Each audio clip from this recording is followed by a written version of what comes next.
ঠিক আছে মা তুই দেখা শুনা যাইস পুলি পিঠা খায়া কিছু আমার লেগা নিয়ে আস বুঝছস আমার লেগা নিয়ে আস ঠিক আছে তুমি থাকো বাইতে আমি যাই বেড়াইতে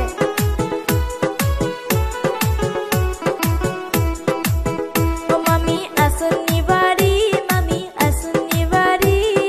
আইসি আমি তাসি আপনাদের বাড়ি